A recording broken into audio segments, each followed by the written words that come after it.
tayo. Tapos na tayong bumisita rito sa Highwood M5 Polo Runs dito sa may Longview. Yan, ganda rito, sobrang ganda.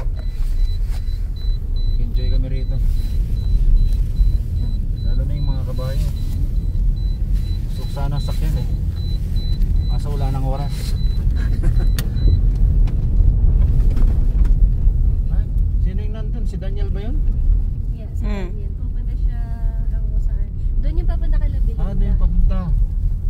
Sa bahay ni ano, bundok-bundok siya talaga, no? M5.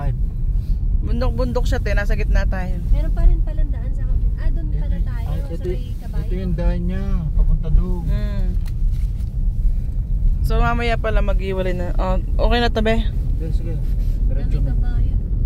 Diretso mo. Ang ganda. Para tayo Dito nasa yung ano, may polo. Sa Ay, kapit. M5. sa kabila. Ito kanan. Polo, yan. Yan sila nagano. Nagpo-polo. Ang gandang pang ano to tayo, kung mag-golf, no? Yeah. Ginagawa lang nila polo yan. Pinagaganda yung damo dyan. Naalala ng mga kabayo. Naalala ng mga kabayo na M5. So mag-ookotoks tayo. Okotoks. Nasa Batan 30. Yan, dito na tayo sa palabas na tayo. Paano mo hanggang palabas ba? Mas nalalapitan pa rin ako sa Glenmore eh. Pero ano, Sa try Glen- natin. Tingnan natin kung ano mas malapit. Parang secret place yan, no? Pero kung dito ka, hindi mo makikita. Nadaan ka. Hindi Hindi. nila ino-open sa public. Oo nga eh. Hindi nila ino-open sa public. Secret, ano lang, private property lang talaga siya, no?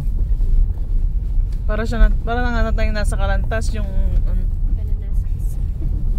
Para yung way ng Kananasis, ganito rin eh. Papakyat ng ano, Mga camping. camping site. Ito yung daan na to tayo sa kanya rin. Sa kanila yan, hanggang doon sa gate. Ang haba. Haba no?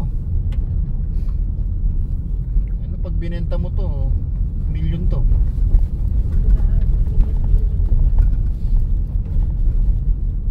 Kasi ganun lang naman talaga ang ano eh, property. Pasa-pasa lang. Pag ayaw mo na, benta mo. Maliit lang daw ito noong una, yung bahay nila doon na original. Tapos naduktong na naduktong. Mahaba na nga ba lang yung biyahe. Yung lake. may leak sa Siguro baba. may isda dyan. Pwede mamagwas dyan.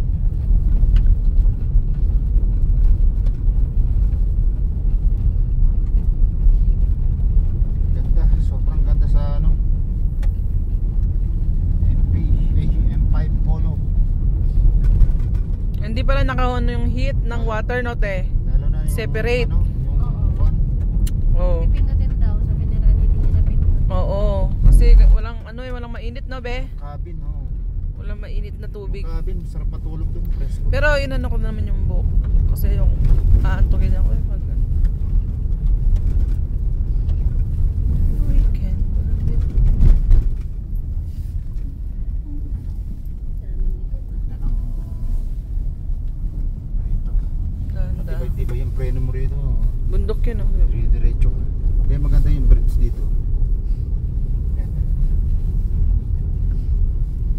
Maganda yung bridge. Yan. M5. Thank you so much.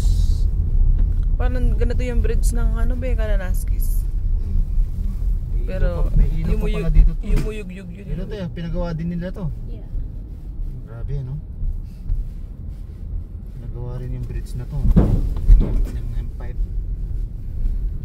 Malabas na tayo ng daan. Highway, ano to eh? Highway 44. Pati itong daanan, bundok daw ito daan. Yung daanan na to. Inano lang, gilib. Nila pinatag. Kawawa naman si Kuya Randy Pinatag lang. maglakad. Okay lang. Sabi ko ilakad sa bato-bato eh. Wala talaga siyang pangalan dyan sa labas, no te? Wala, para private siya. Kasi iniwasan nila yung mga nagtatrespassing. Trespassing. Nakakapagod yung ginawa ni Kuya. Babasok ko tapos lalabas siya ulit. Kahit sila Belinda, ganyan din pag lumabas. Dapat yung door na to automatic. No trespassing. Marami pumapasok eh. No Yung hunting, mga sabi trabahador. No trespassing, no hunting. Kasi kailangan nilang ilagay para walang pumasok. No hunting ano. Okay na be. Kasi marami. Thank you for watching. Lalabas na kami ng highway. Papunta na kami ng Calgary. Ayan. Ayan yung daan. Highway ano to? Highway 44. Ayun si Okay. Kobe. Si Kobe, Kendra, and Kino. Palabas yung ano.